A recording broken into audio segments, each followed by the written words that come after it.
O São Paulo resolveu o problema de treinador com a contratação do Hernan Crespo. Agora corre atrás de renovações de jogadores e também reforços. O de trabalho de Crespo aqui no CT da Barra Funda foi marcado por um treino tático. O comandante argentino simulou situações de jogo, como por exemplo a construção de jogadas, finalizações e recomposição defensiva.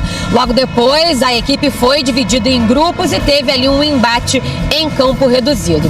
Bom, a novidade é que o volante Marcos Antônio e o meia Oscar foram liberados pelo departamento médico e treinaram normalmente com o grupo. Já Lucas e Ferreirinha até foram para o campo, mas ainda fazendo trabalho de fisioterapia. O elenco volta a treinar no sábado. Bom, falando um pouquinho agora em relação ao fora de campo, né? O Crespo segue conversando com a diretoria em relação a possíveis reforços, lembrando que o São Paulo pode ter aí algumas saídas. O jovem Matheus Alves está perto de ser vendido para o CSKA da Rússia. O lateral Igor Vinícius está acertado com o Santos. Lisieiro fora dos planos e o zagueiro Juan com um futuro incerto. A diretoria também está tentando agilizar a renovação de contrato do zagueiro Alan Franco. Ele está vivendo o melhor momento no São Paulo, é titular absoluto e tem vínculo só até o fim do ano. São muitas movimentações nesse início de trabalho de Crespo aqui no São Paulo.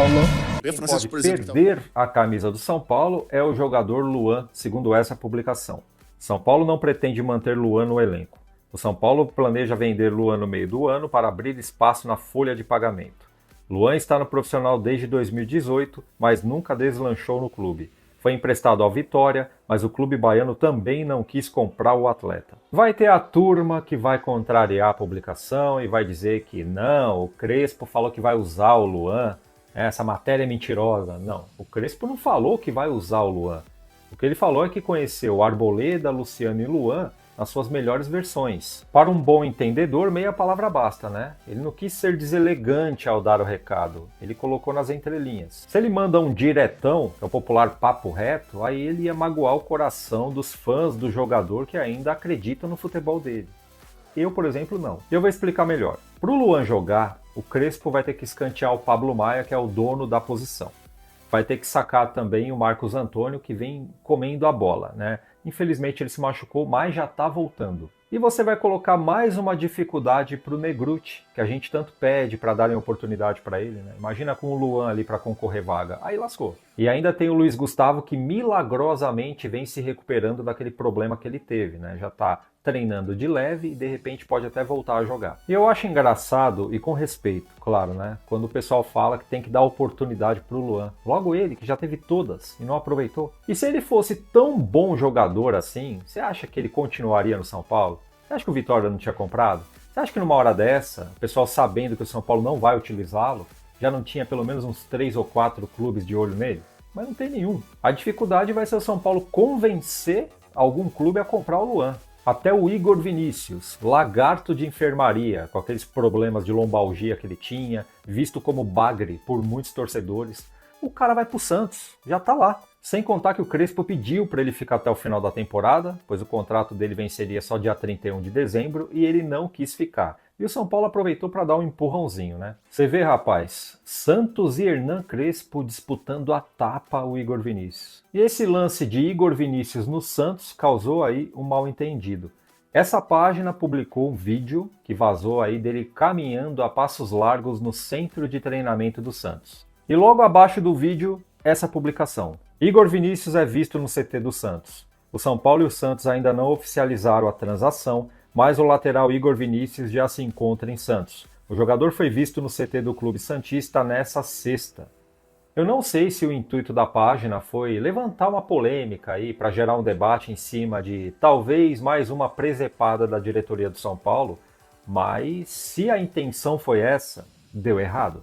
Eu separei aqui alguns comentários para te mostrar e o melhor eu deixei por último. Dá uma olhada. Bela contratação. Obrigado, Santos. Vai errar cruzamentos na praia agora. Imagens de alegria e felicidade. O Santos é muito amigo, né? Obrigado, Deus. E caso tenha esquecido algo no CT do Tricolor, não precisa nem vir buscar. Só avisar que eu faço questão de levar até a Baixada a custo zero. Cada cruzamento vai acertar em uma praia diferente. Obrigado, meu Deus. Qual é o Pix de quem levou no aeroporto? Precisamos abençoar o dia dessa pessoa. Esse cara estava tão desesperado que ele queria colocar o Igor Vinícius no aeroporto e mandar para fora do Brasil, percebeu, né? Mas fora o Neymar, não precisa pegar transporte aéreo para vir para Santos, né, meu filho?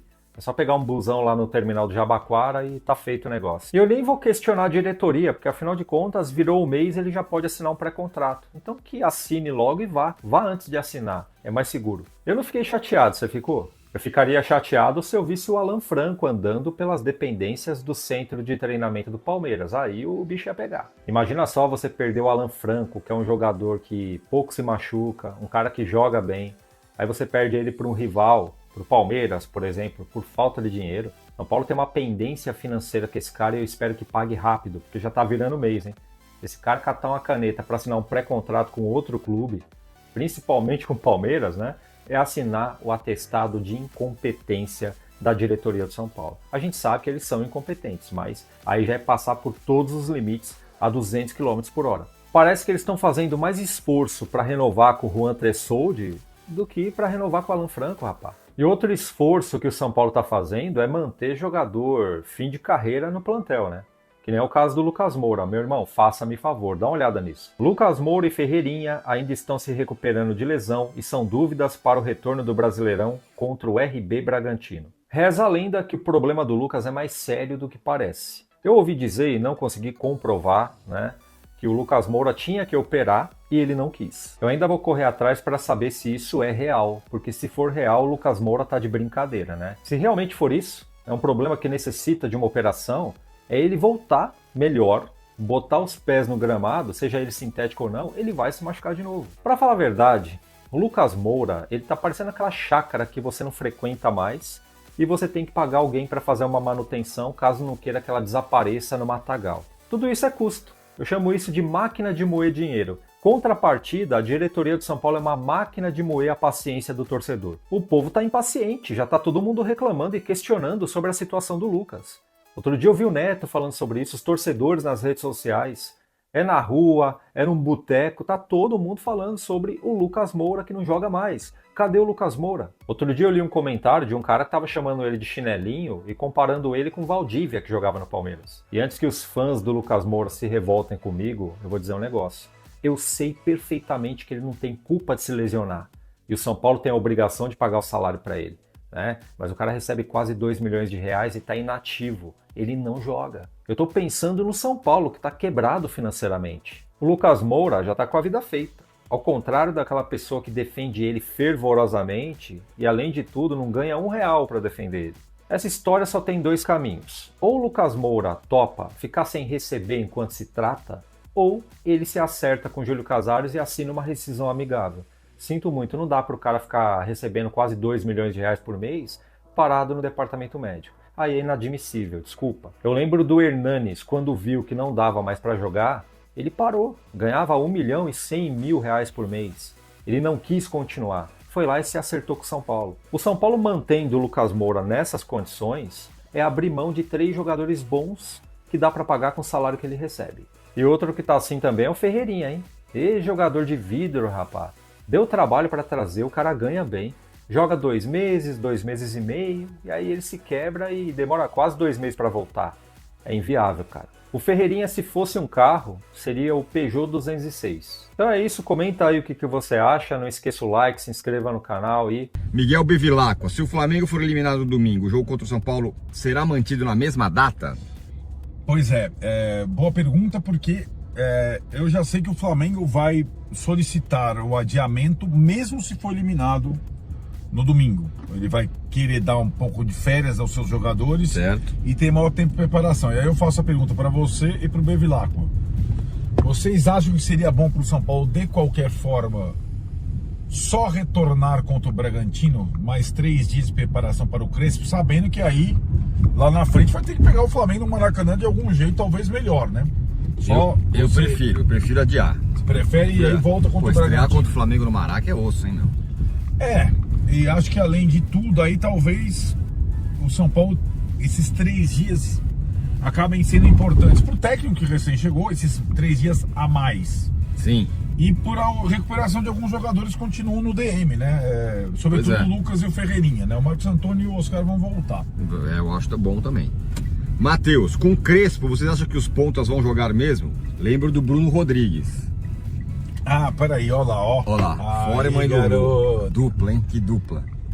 Gente, o Crespo não era tão, assim, fanático por pontas, né? O São Paulo tinha, é engraçado que a galera edita as coisas. O Crespo não era, mas o São Paulo não tinha muitos pontas. Agora, sim, o Bruno Rodrigues, o Bruno Rodrigues só jogou bem no Cruzeiro. É verdade. Né? No Palmeiras ele se machucou. E como centroavante, não como ponta. Isso mesmo. O Crespo chegou um momento em que ele jogava com Marquinhos e Rigoni. Né? Ele contratou o Rigoni e puxou o Marquinhos da categoria de base, né? Então ele jogou com ponto. O final do Crespo tinha Marquinhos de um lado, Rigoni do outro, Caleri do centro e Luciano de 10. Eu falo dessa última escalação, então depende muito dos jogadores que ele tiver. Tem muita gente achando que o São Paulo, que o Zubeldia era refém de um sistema só. É um sistema que quase todo mundo utiliza. E o Crespo utilizou no final da passagem dele para o São Paulo. Então não descarto que ele... Vamos lá. Primeiro jogo contra o Bragantino. Que ele use o sistema que vinha sendo utilizado. Não duvido. Eu não duvido.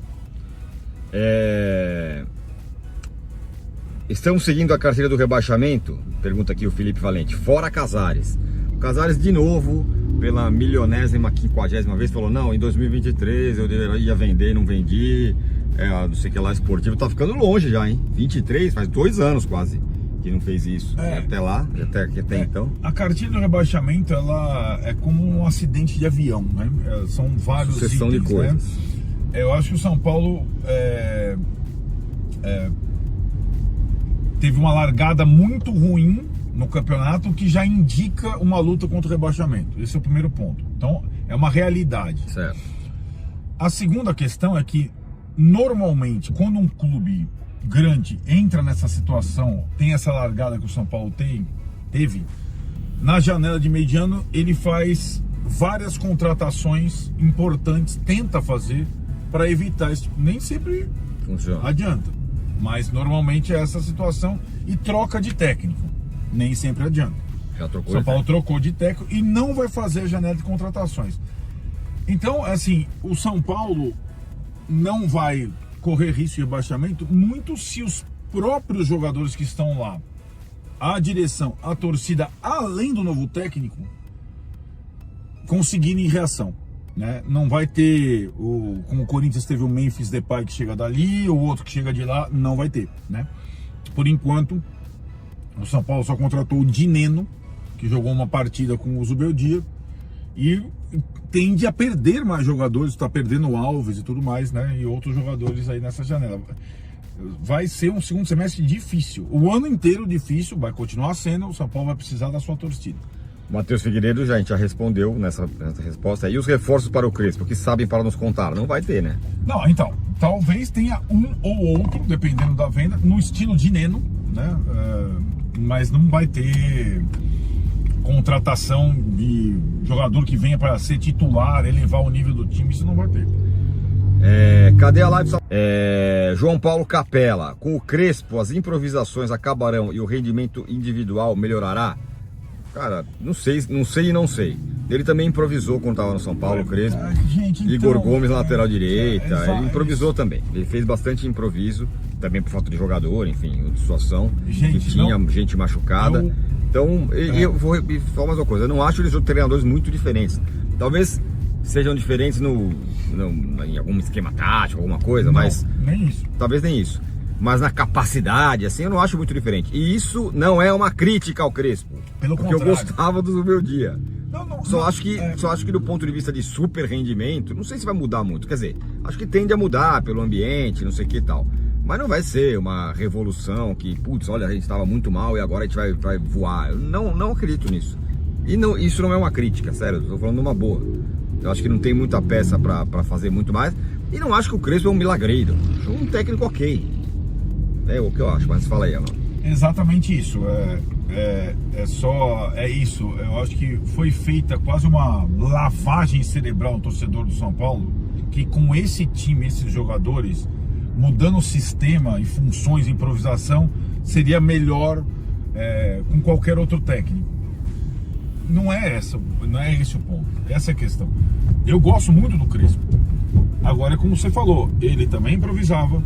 Então, assim, ninguém lembra esse negócio do Igor Gomes, lateral direito. Pois é. Hoje é o Ferrarese improvisado. Era o Igor Gomes, lateral direito, na parte final, né? Porque às vezes o técnico não tem outra opção. Vamos lá, vamos continuar a lateral direita? Ninguém queria o Igor Vinícius, tá indo pro Santos. O Cedric ninguém quer mais. O Mike já se machucou. O que ele tem? O Ferrarese. Então, com esse time, com esse elenco curto, a improvisação vai ter que rolar. Simplesmente assim, né? Lucas Carvalho, por que insistir em Juan Tressoldi, caro e lesionado? Muito estranho, empresário influente. Eu acho ele bom zagueiro, então, mas enfim. Essa é outra história. Empresário influente, caro, não sei o quê. O Juan Tressoldi é tão caro, ou quase, é do mesmo jeito do Marcos Antônio. O São Paulo contratou os dois por empréstimo quando não tinha o FDIC e essas travas financeiras. O Juan é muito bom jogador, assim como o Marcos Antônio. O Juan foi o melhor jogador no Clássico do Palmeiras, por exemplo. Né? Agora, a questão é qual é a gravidade da contusão, qual é a recuperação. Se ele permanecer se recuperando no São Paulo, se tem um abatimento na questão dos direitos por conta do tratamento da lesão, precisa ser um bom negócio para o São Paulo. E ele precisa estar apto ainda esse ano. Se for um negócio pro ano que vem, aí só se vier de graça ano que vem, sei lá, entendeu? Sim. Agora, com o Juan apto, é muito mais fácil, por exemplo, jogar num sistema com 3 zagueiros que a galera tanto gosta. Sim, né? Concordo. E o Juan é um bom jogador. Também acho ele bom jogador. Richard Velodato, o Crespo pode ajudar na renovação do Alan Franco? Abraço, vocês são feras demais. Obrigado, Richard. De novo, será é a que mesma... tem influência? Cara, só porque é argentino? Não, o Zubeldia é super próximo. Quem firmou o Alan Franco no São Paulo, que fica a história, o Crespo tinha pedido o Alan Franco lá atrás, tal. Quem firmou o Alan Franco no São Paulo, como um dos principais jogadores, foi o Zubeldia. O Zubeldia clamava pela renovação do Alan Franco, assim como o Crespo. A questão da renovação do Alan Franco não é um vem cá, garoto. Sim, é o São Paulo pagar para os empresários do Alan Franco. Isso, né? Basicamente isso. Gente, o Crespo é ótimo. O Crespo é uma figura mundial, que preza muito o São Paulo, tem o respeito ao São Paulo, mas o Tironi acabou de falar. O Crespo não é milagreiro. O Crespo não tem condição de fazer muito mais com esse elenco. É bom que a gente fale isso para as pessoas não ficarem frustradas, daqui a pouco queiram tirar o Crespo também, né? Considerando também que fazer mais do que está fazendo no Brasileiro não é tão difícil. Mas fazer menos do que está fazendo na Libertadores é bem provável. Sim, por exemplo. É possível. Né? Então imagino que vai ter uma melhora, ânimo, não sei o que e tal. O ânimo e, sobretudo, volta de jogadores importantes. Sim, né? Isso mesmo. Coisa que o Zubeldia não pôde contar. Olha ali. Gui Baseman, existe algum motivo para acreditar na diretoria? Inertes e perdidos? Não, então. Não tem mais nenhum motivo. Falei um pouco, eles não têm mais nenhum... crédito. Não tem mais crédito, porque tudo que eles falam não é bem assim. E aí, cara, outro dia eu comecei a lembrar, é muita coisa, né? Muita coisa. Desde o Galopo, desde da contratação do Galopo, nada é preto no branco. Sempre tem uma história que não é bem assim. É sempre alguma coisa que não é. Acabei de falar, né, que o Casares acabou de dar uma entrevista aí nova, sei lá, um pronunciamento lá num evento falando que deixou de vender em 2023, cara, faz tempo já. São Paulo teve 2024, já estamos no meio de 2025, tem muito tempo já para esse negócio ainda ser uma questão dentro do São Paulo. Não deveria ser. Então, não tem crédito. E aí o que eu falei outro dia, agora ninguém vai ficar cobrando o jogador, porque não tem ninguém que as pessoas não gostam muito, os torcedores não gostam muito assim. Tem alguns que dividem opiniões, mas esse aqui não serve e tal. O último que era assim era o Igor Vinícius, que foi embora. Exato. Então agora não tem mais ninguém. O treinador é novo e a galera gosta. Então, agora, meu amigo, as baterias estão voltadas para a diretoria. E que assim seja, né? Que o time possa, com um técnico novo, com os mesmos jogadores, paciência, ter incentivo, porque senão vai ser pior, né, do que esperado.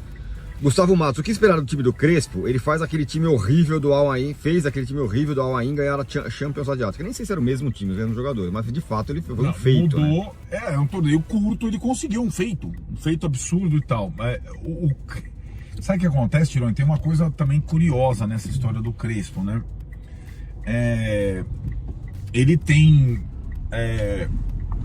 vários títulos sem ter muitas partidas por seus clubes. Sim, tiros curtos, assim. Isso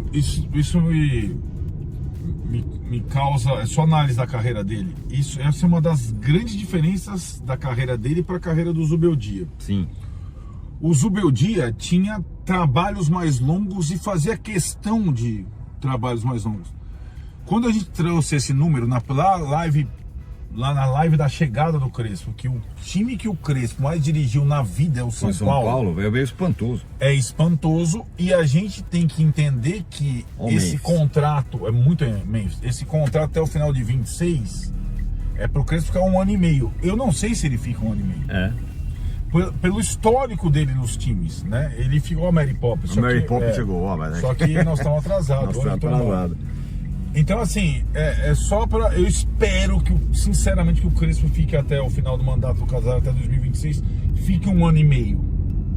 Né? Eu espero mesmo, fique mais que o Zubeldia ainda, porque o São Paulo precisa de um pouco de continuidade, embora seja difícil continuidade para quem não ganha. Como ele tem vencido o Crespo torneios em todos os lugares que ele passa, que ele conquiste mais um e fique até o final de 2026. E nós gostamos muito dele, acho ele legal. Um cara, gente fina, que respeita e idolatra muito o São Paulo, isso já vale muito.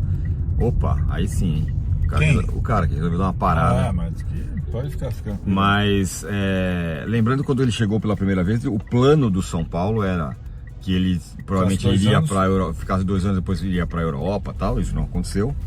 E que o Alex assumiu. O Alex, que ontem o time dele, o Operário, ganhou. A formação com 3 zagueiros está sendo explorada nos treinamentos que ocorrem no CT da Barra Funda durante a pausa para o Mundial. A nova comissão técnica comandada por Hernan Crespo acredita que essa estrutura tática pode realçar as características do atual elenco e proporcionar um maior equilíbrio defensivo. Entretanto, o clube também se prepara para um cenário desafiador, já que a permanência do zagueiro Juan se mostra incerta. A diretoria manifesta pessimismo diante da situação e considera complicado manter o defensor após o término do seu contrato de empréstimo. Embora ainda não haja uma confirmação oficial sobre sua saída, a probabilidade é alta de que ele deixe o time, antes mesmo de iniciar o primeiro treino tático com o elenco. O técnico Hernan Crespo já havia demonstrado à diretoria sua preferência por adotar um sistema com 3 zagueiros, reafirmando sua opção pelo modelo que o consagrou em sua passagem anterior pelo São Paulo, em 2021. E aí, torcedor, você aprova o esquema tático proposto por Crespo com 3 zagueiros? Deixe a sua opinião abaixo nos comentários. Sobre a necessidade de novos reforços para a segunda metade do ano, onde o tricolor vai continuar na disputa em 3 competições. A diretoria já bateu o martelo e decidiu reforçar a equipe com pelo menos um meia que possa atuar junto a Oscar e um atacante para as laterais, sendo que Biel do Sporting é um dos nomes que agradam. Se Juan de fato não permanecer no clube, a busca por um novo zagueiro também será uma prioridade. E para você que ficou até aqui e é realmente um São Paulino de coração, não perca a oportunidade única de conhecer toda a história do São Paulo, desde a sua fundação em 1930 até os dias atuais. Reviva as grandes glórias do tricolor paulista. Conheça os principais ídolos e os dados que comprovam que o São Paulo é o maior clube da história do futebol brasileiro. Clique no link abaixo e adquira o e-book A História do São Paulo e faça você também parte da história do tricolor.